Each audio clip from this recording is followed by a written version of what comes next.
Hi, this is Randy Finney with Right Side of the Chart, and this is a mid to late session update for Tuesday, April 4th, 2023. In this video, here's what I'm going to cover in this order. We'll go over the equity markets, point out a few things I'm looking at, and also do an update on the semiconductors. I got a ton of trade updates out to you today, so that's no reason to cover those. The updates were there. Not much more to add to any of those. Yes, the majority were shorts with only one long. Take it, pass. That's up to you. Obviously, I wouldn't put them out there if I didn't think they were objective entries and good timing. I always try to get those posts out in a timely fashion, the updates on trades. So after the semis, we'll do an update on the broker dealers, IAI, which is the broker dealer ETF and the brokers, and kind of a related note, the banks, mainly the regional banks, and what's gone on lately in the markets. It reminds me of that scene, if you guys remember the movie Saving Private Ryan, on the initial scene of the storming the beach in Normandy, where that soldier gets hit in the helmet with a bullet, ricochets off his helmet, takes it off, and kind of, the guy next to him goes, "Oh, you're one lucky SOB," and then the next bullet comes, hits him right in the forehead, and takes him out. That's kind of what I see. I think may be the case here in the banking sector. I've never seen more cheerleaders come out on TV, pretty much declaring that they've saved that. I don't think that's over yet. That's just my opinion, but I'm going to show you the charts, and then gold and GDX. It's definitely an update there, and that's it. So markets, semis, broker dealers, regional banks, gold, and gold, silver, and GDX, and that's it. It's a lot to cover. I'll just rifle through. No change in my outlook. Nothing technically has changed. We still have the Nasdaq 100 making a divergent high on my beloved 60-minute and even more important daily time frames. Okay, so that as long as that's in place, nothing has changed. If anything, what I see is a little bit of exuberance in the market. I look at things. I do look at sentiment surveys and put to call ratios, and which are probably the most accurate, most timely, I should say, and then also the short interest. But the problem with short interest is disseminated bi-monthly, and even then there's, I believe, an 11-day lag between the reporting date and the dissemination date, so it's dated by the time you get in a fast-moving market, and that's what a bear market is, or the market we've been, I'll still call it a bear market. I'll call it what it is. You tend to have these micro bulls, little micro bulls and micro bears, drops and rallies of 20% or more, and they're just the trend. So all right, let's not go into that much more. Nothing's changed there. QQQ 60-minute chart, and my views change, I'll let you know. Remember that this was my most likely bounce target zone, so we're a little bit into my max potential bounce target zone, and again with the divergence, I put favorable odds, well above 50%, that we're going to have a pretty good reversal, and pretty hard soon. Especially, like I said, there's nothing better. You can't really get those big legs down. I give you that trade update or trade idea or update, new trade, call it what you want, on the VIX today. We're back where we were a few weeks ago, and we're not going to get this without this. You have to have a lot of exuberance. You have to clear out a lot of bearishness and suck in a lot of bullishness in a bear market. It's just the nature of bear markets to get that. And so I think, with the technicals, which I fully recognize, taking out the 200 days, the downtrend lines, that is a large part of it. So I fully do recognize and see and can make a bullish case as well. I'm just going off years of experience, intuition, and everything else I covered. So that's the way I'm still positioned. I think we're going to do. We just need to see, we need to see several things, one of which would be a bearish crossover on the PPO to put in that lower high. And also, let me show you what I'm watching on a more micro level. When you go to, that's the NASDAQ 100 60-minute chart, you still have the divergences. Of course, as I've been saying, you have to take out those recent highs. There was a breakout here in QQQ and NQ, the NASDAQ 100 futures that we're looking at here on the 60-minute chart. That was a big level. It's about 1374 on NQ. That would certainly be a big one, because that means this whole thing will be a failed breakout. It'll solidify the divergences. And again, I'm betting pretty hard it's going to happen. That's my view still. The other thing that needs to happen is, at least from a very short-term perspective, this is again micro-analysis. This is a 5-minute chart of NQ, and you can see one thing we don't have right now is positive, aka bullish divergence on there, so that helps because it can usually give you a little leg up. And so you can see I put up the volume at price histogram right here, and you have a row or a series of support levels. There's these lows right here. You got a couple reactions along the way here, so it runs down to we're right about where we're at now. 13. Well, actually, we're below that 13,200. I have 13,178. We'll call that 13,180, and then 13,150, almost 13,159. And you can see that level. So what this volume at price histogram shows is the vast majority of buyers have bought in right here recently, right here. And so there, it's a combination, obviously, of short sellers that capitulated and covered their short positions, as well as longs that have bought into this rally. And the way these things work is you have this, level. We've been pretty much consolidating or digesting the gains. Bulls want to see that level hold, pop the ties, and keep going. And then if they do that, there's a potential they can take out those divergences on the 60-minute and even the daily, and then things for me start to change. Also go above the top of my, most likely bounce target zone. However, which I think will happen, is we take out the bottom, and that's where the selling should get going. These volume at price histograms show you, since we know the majority of traders in the last, going back to at least the 28th of March right here, last week, that is, that most traders bought right in here. And we know that most of them, well, you had to buy to be, you're long. You're either, if you bought as a short, you covered your position, you're out. And if you bought long, you're in it. And so those longs, it's only logical, there are stops. Now everybody has different stop parameters and all that, but once you take that level out, you're likely to start seeing those stops get hit. It's going to firm up the case for the reversal with those divergences being confirmed. And so it should be a pretty swift drop down. You can see the next cluster where a lot bought was right about here. And so that would take you down there, and I'll give you that support level. So this is micro analysis. It's not what I cover on the videos day to day, but it would, again, check marks, if you will. Okay, so there's a little bearish check mark. If that gets taken out, that gets taken out, and so that's what I'm looking for, something like that. And then as you can see, it starts to get thin. And the farther you get away from this cluster, it shows you more and more that have chased this rally are underwater. And being that, if my assumption's right, again, there's no real-time short interest indicator. I just go off based on reading the tape. I'm an old-fashioned tape reader. I have little doubt a lot of shorts have been blown out recently and capitulated. And so therefore, when you don't have a high short interest, those shorts, they're usually, what I always say, the only guaranteed buyers in the market, meaning that the most bullish bull, he or her in rhetoric can be bullish, talking how high the market's going, telling you they plan to put a lot of money in, buy more, but they don't have to buy. Something may change your mind. A short seller must always buy that position to close it out. You buy to cover. And so when they're gone, they're not buying the pullbacks and the dips. They're not taking profits along the way, and that's what sets the stage for those pretty sharp moves down. So anyway, we'll see if it happens. I just wanted to give you those little micro levels. And now on to the semis. Let's go back there. I'm still a short trade officially on the site, and me personally.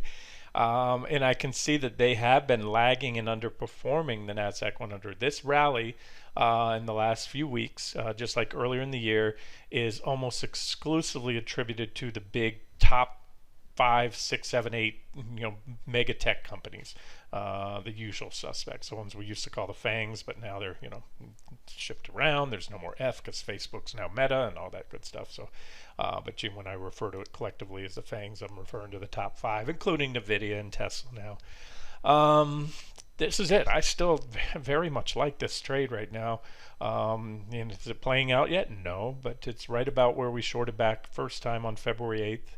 Right here on that candle, And what we really need to do, or what I think we need to do to get this thing going, is take out this level. That's right about where we shorted. We come up. This whole thing will be a failed breakout. That was above this previous reaction high. We popped it once, couldn't hold it, took it again. And then you also, just below that level, that 424.60-ish level, you have this potential uptrend line. I say potential because you really only have two distinct tags. And so maybe we'll break it, go hit that. There's some support there, about 410, and then go on and hit these targets. But like I said, based on my analysis of the charts, I know it's one of, tech, and up until recent days, semis have been one of the strongest sectors. But again, I've noticed the trend, underperformance, and I've always said the semis tend to be like the canary in the coal mine for the tech sector. The tech sector is really, if you will, a canary in the coal mine for the market, or is the market. And techs or semis will often start to rally before tech bottoms, telling you, that's bullish, and then likewise top. So you can see that, the momentum is stalled out. And again, this is a big part of my trading. It's not just divergences. For the sake of divergences, these are momentum indicators, and it shows you that the momentum was strong here, but it's been waning, and that's why the prices are making higher highs and the indicators are making, momentum indicators are making lower highs. That's negative divergence. So we'll see if that continues, and we need to see, get some downside going. And we already, I didn't mark it, but T2 was already hit there, so really that would probably start snowballing to the downside if and when T2 is taken out, that 397-ish level. And we got a way to go to get there, but more so in percentage terms, that could be, at the rate it's going now, it could be a while in time, or it could be a relatively quick move. The semis, when they want, here's an example where they dropped almost that much in just about a week, 8% drop, and right here they dropped a lot more than that in a couple weeks. So when the turn comes, if it does come soon, we could get down there quick. And just to give you, we won't go through each and every one, but a more comprehensive update. Here's slightly tweaked the uptrend line on NVIDIA. NVIDIA is in nosebleed territory now, pushing those overbought conditions with negative divergence. The last time you had negative divergence was right here, and then you broke the trend line and you had that.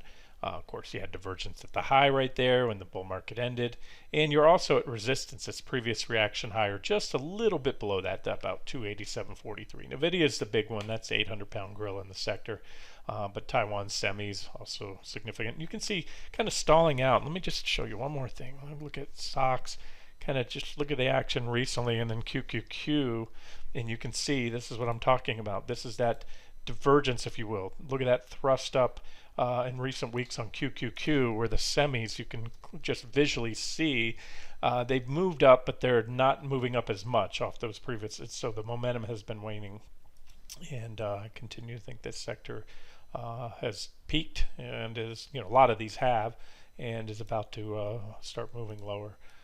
ASML divergent high there, first leg down, we're still below there. Broadcom, one of the stronger ones, needs to still break S1 for support zone, and then it'll go on, hit T1. Bop, bop, bop, bop, bop. All right, so that's that. Intel, which was one of my favorites for a while here.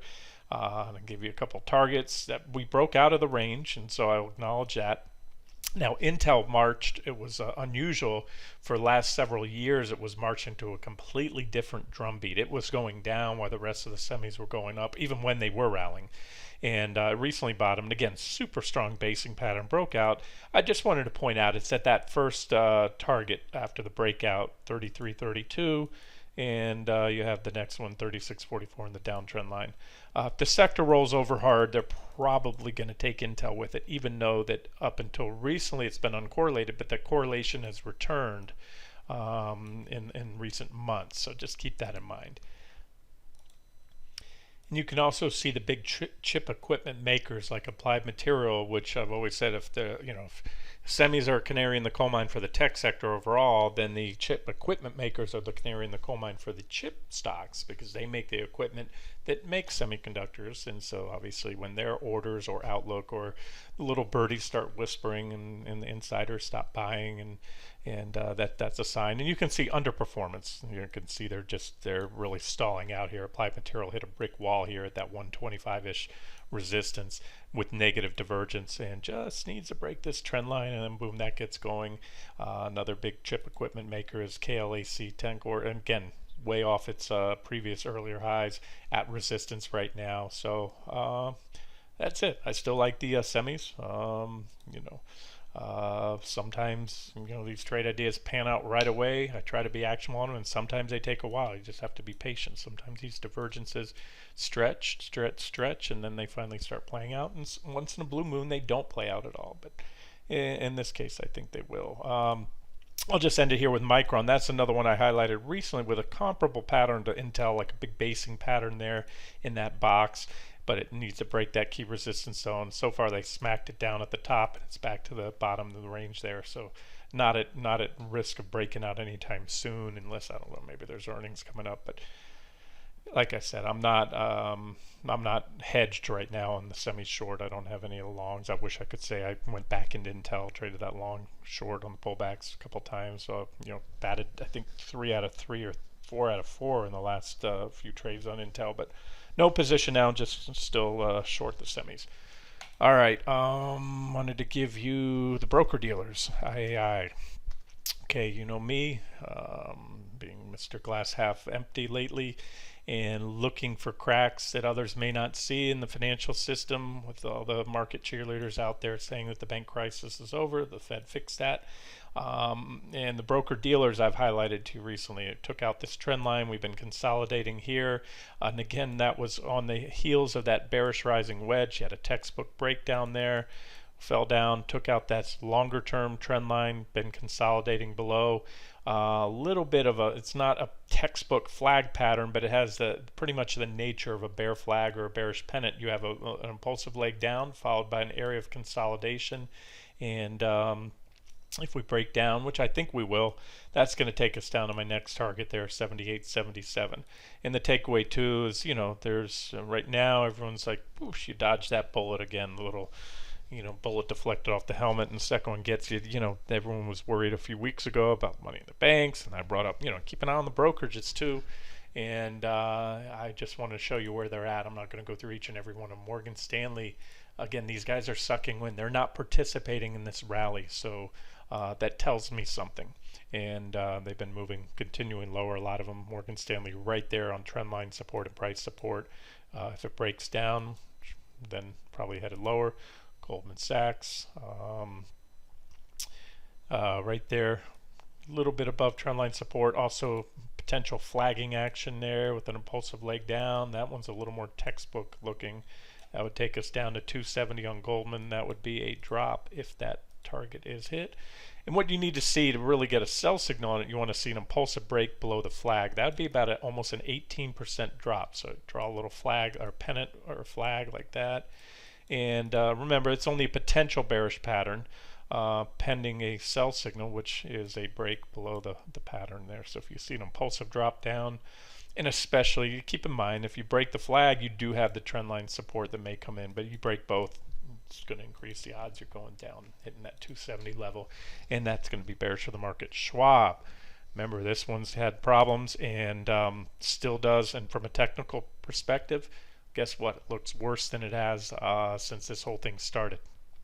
That was big support. Like I said, this was just a one-day brief momentum overshoot there, but we snapped right back above it, rallied to this key former resistance and support level, providing an objective short entry there, rolled back down to test 51.64 support again. And it's pretty decent support. You can see this line goes back through there, major reaction high, break out of that level there, and a successful back test, and we're starting to crack through it. We already pierced it once, and all I'm going to tell you is the further we go down, the more it increases the odds this breakdown is going to stick. And again, that's one to keep an eye on. A lot of people, a lot of money in Schwab. It's a big brokerage firm. CME looks better than the rest. And ICE, NASDAQ, although, this is also flaggish. Big pulsive leg down, a little bearish pennant, bear flag pattern, possibly. Again, what it'll take, when I say possibly, if you start seeing in the next, it'll have to happen soon. These guys, the symmetry is ripe. You don't want to see a bear flag stretch that far. That's too far in relation to the flagpole. That's about where it should break down soon, if it's going to break down. It may or may not. I just wanted to point these out. So that's it. LPLA, look at that. That's a big one there. Breakdown all day long. Break of trend line and price support. So a lot of these stocks are they're in a precarious technical posture, or they've already broken down. They've been sell signals and appear to be headed lower. And that just isn't confirmation of the stock market rally. MKTX, that was one of my top picks on the long side back here. Rallied, had a hell of a run, but I think that run's coming to an end. It's in that sector. And that's it. There's Robinhood. Interactive brokers flirting with these quad highs. Back here, 1, 2, 3, 4, and then broke out. The breakout failed.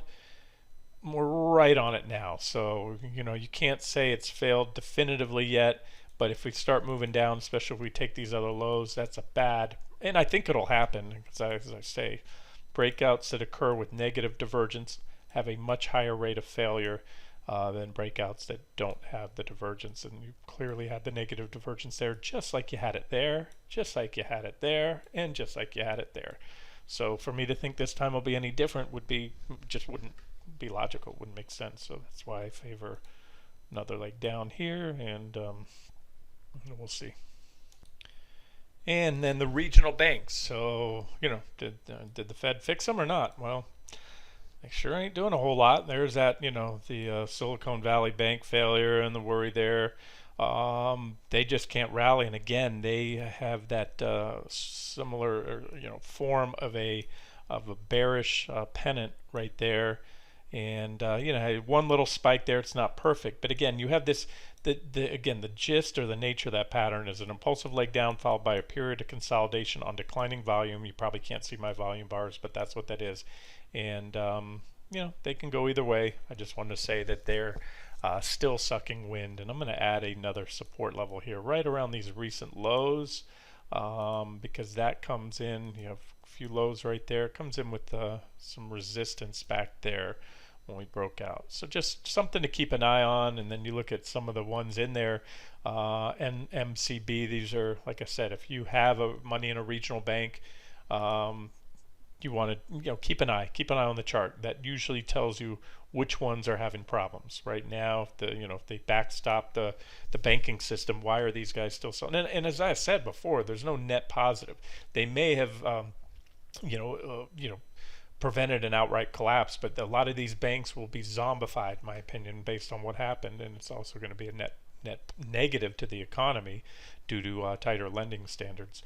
A lot of these regional banks have a big percentage of the commercial loans and all that are done through regionals, not the super mega national banks. Anyway, I just want to point out there's a lot of them that are looking still ugly. There's Zion Bank, FRC, First Republic, TCOM. Just clicking through this list. This one just took out the recent and put a new low in today. Dime Community Bank. All right, let's move off there. If you have a certain bank that you have money in or you're interested as a trade idea, let me know and I'll be glad to give you a chart. I think, by the way, it's probably a safer bet if you do want to short the regionals at this point to use the ETF, because any one bank, you can have an earnings announcement. You can go either way and get caught on the wrong side of gap. Likewise, if you want to go long, same story there, especially if you want to go long, because the news could still be to the downside. There, like I said, don't confuse saving an entity like Credit Suisse or anything with the stock going up, because a lot of times if banks are bailed out, then the stockholders can get wiped, or any company that's bailed out. The company may exist, like an airline or whatever, in name and all that, but then the company gets restructured and the shareholders get wiped out. So if you don't know what you're doing, stay away from areas like this that have high risk in both directions. All right, okay, I told you gold moving today. GLD uptrend line right here on the daily. We had a little bit of a whipsaw, a little breakdown there. It's running up here on this gap. But I can show you a few charts where I still think there's a good chance of a reversal here. Hard to bet it hard. There's still, everyone wants to buy gold now. I've been bullish of gold for years, and until recently, just not so much bearish, a little bit, and put the short on GDX the other day, but acknowledge that we're finally getting that flight to safety that for so many years, hundreds of years, if not millennia, gold was the gold standard, if you will, quote unquote, for no pun intended, for flight to safety bit. And then Bitcoin came along, and all the Bitcoiners and crypto heads announced that was dead, and crypto would be the new flight to safety asset. But of course, that didn't pan out. Anyway, the euro, I just want to mention, the euro's still at resistance. It hit this level a few times, popped a little bit above it here, and it did come back above that trend line right there, but the divergence is still intact. So I believe at this point, despite the fact GDX, I'm going to show you GDX in 1 second, I'm giving a little more room on those miners. Remember, when I did the video about a week ago, I showed you a lot of the individual miners coming up to big support. Some had already hit it, some hadn't hit it yet. So there's still the case. You still have divergence on the 60-minute chart here of the euro at resistance. Again, the euro and gold are positively correlated. They go up and down together. And then when you look at GDX, I had here's that trend line, the uptrend line right here. Let me make it fit. We had a whipsaw signal. It looked like a breakdown, but it really on the daily you don't have a clear and solid break, or especially a daily close. You have intraday breaks there. And now, if you recall back here, okay, so just to kind of recap, GDX, we were got out of our miners here, or at least I did, post on the site short, gamed that pullback. We gamed a good part of the pullback, then went long here, and I give you 4 targets after covering. I pointed out the positive divergence, just like you had the negative divergence at the high. We broke out, back tested, and there were 4 targets laid out, 1, 2, 3, 4. We hit T1 here, we hit T2 here, and then we hit the bottom of T3 zone. Remember, it was a zone all along. Created that back on June 24th. 2022, and that was a zone and remains a zone. And all we did now, we got rejected off the bottom of the zone on that bearish rising wedge right there, right before it broke down, back tested again. Then we got that drop. I had 2 short targets. T1 and T2 were both hit. We went a little bit below my second and final target, and then put in that divergent low, highlighted there, got back in them. That was the case for this rally. Admittedly, it got out early, and admittedly just recently shorted too early. However, point of this is, that's why I do these videos, 34.17 was and has been for a long time the top of a big resistance zone. There's a big old gap there. There's plenty of reactions going back here. Another big gap there. And so, again, hence the reason for giving a little more room, in my opinion. And sometimes you get these, we've had some whipsaws. You had the whipsaw breakdown, I highlighted that, but then you went back above. And, will this be the whipsaw? All I can tell you is you still have divergence. It's not ideal, but sometimes these things happen, and sometimes this could prove to be a whipsaw, and gold or GDX can keep going up. That's possible. I don't think that's going to happen. I think this is a shakeout, a final blow off top type shakeout move is my guess. And so, give it a little more room. Personally, I'm going to give it a little more room. I can't tell you what to do. I can tell you silver looked good right here for short today. If you trade, so if you want to do the individual metals, right here, there's silver at really nice resistance, about 24.89, 24.90. You have multiple reactions there. You had, that was the last short trade on it. We had a bearish rising wedge right there. We broke down, and then, but gold hadn't. So I point out the breakdown, but I said you want to wait for gold to break down. Silver waited, and that's what I was covering. It waited and went in this sideways trading range, and then finally we got the sell signal in gold right here, and then silver said, okay, all right, gold broke down. I'm going to follow it down, and you had a break of the trading range right there. So basically we're back to the top of that trading range, and just like we had back then when we peaked, both this one and then this ever so slightly higher high, marginal new high, negative divergence, we still have the negative divergence here. At this very moment it's a breakout, but looks to me like probably a little blow off top, and I think that'll fail. And if it fails, that's going to be a bull trap, meaning sucked in some new longs, blew out some shorts, and so it's sloppy trading. But that's what I've seen lately in the markets. There's a lot of like false breakdowns and whipsaws, but either way, so that's it. I'm pressing the index shorts, more so than these. Like I said, I have this to be diversified. I usually like to take as positions in as many different asset classes as possible. This one may or may not pan out. The index shorts may or may not pan out. Any of the other stuff, and I've also, as I've said repeatedly over the last few months, I've given a lot more individual trade ideas, individual stocks, because I do believe it is that kind of market, a stock picker's market, and it very, very much has been.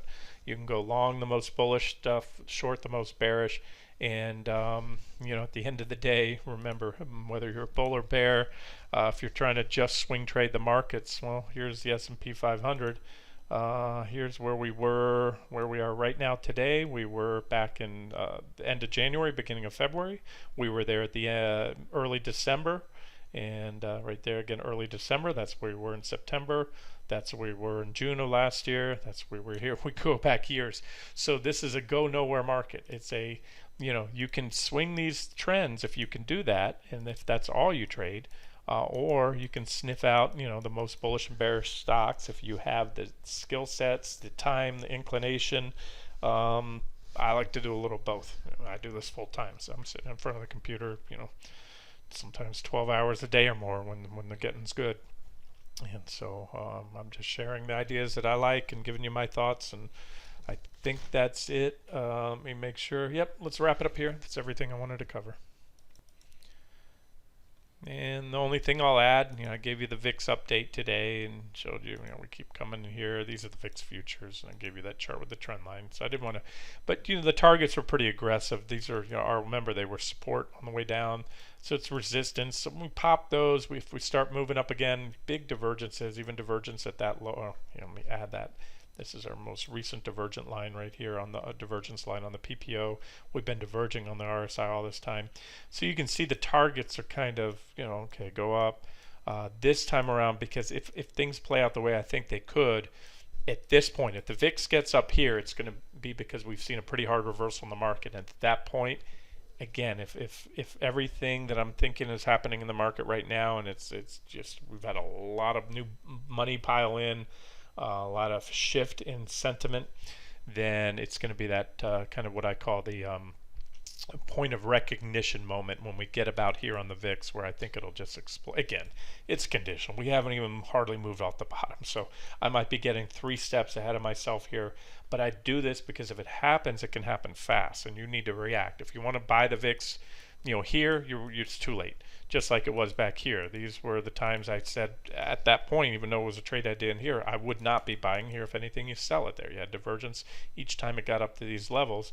That's not where you chase. You don't chase the VIX. To me, you either buy the VIX on support, or you get ready to sell the VIX at extremes because it drops just as fast as it rises. But anyways, that's why I had those targets sequenced that way: T1, T2, T3, and then kind of, I think we'll just blast right on through there. In T5, I had a little arrow drawn because it's above what's on this chart. You just have to go out to the daily chart. That's why I give you both over the spot VIX, VIXX. It's called the spot VIX because you can't buy this directly. There's no ETF, there's no instrument. There are derivatives, which are things that attempt to track it. Those are the VIX futures, puts and calls on the VIX futures. That's what I was just showing you, VIX futures, and they have different months, just like stock futures. And, I was showing you the Aprils; those are the near months. Those are going to respond usually fastest to changes in price. And I get this question all the time for years now. The VIX will go up or down, let's say 5% in a day, 10%, and then someone's, why isn't my VXX going up or down as much? Why isn't it tracking? Remember, VXX doesn't track the spot VIX. Nothing tracks this, the spot VIX. The VXX short-term VIX futures, that's what it's tracking. So it should be tracking those April futures. At some point, it'll start to roll into the Mays. And then you have medium-term VIX futures, ETNs, that track those medium-term ones. or the options. The VIX is so darn volatile, you don't need to use options. In the past, I've used it once in a while when you get to extremes. I'll sell calls on the VIX when it's limited.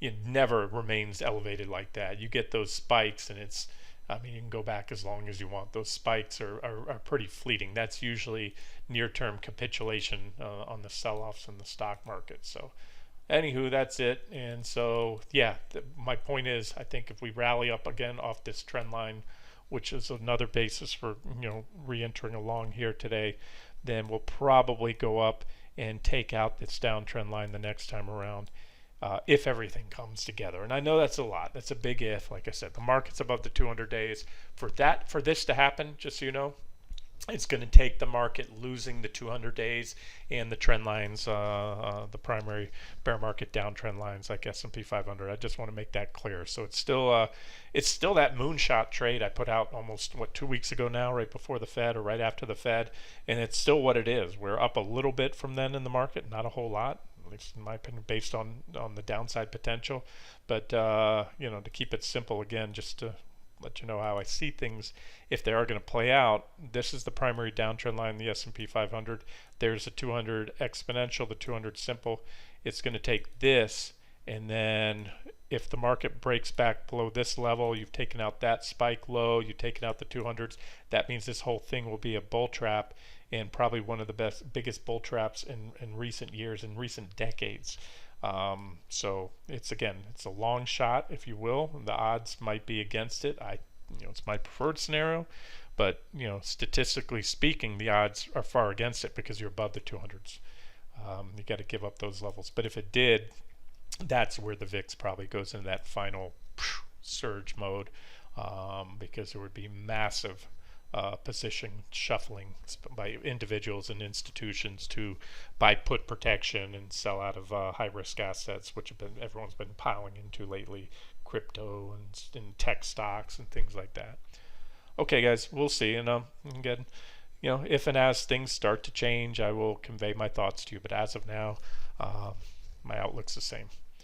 This has been Randy Finney with Right Side of the Chart. Have a great day.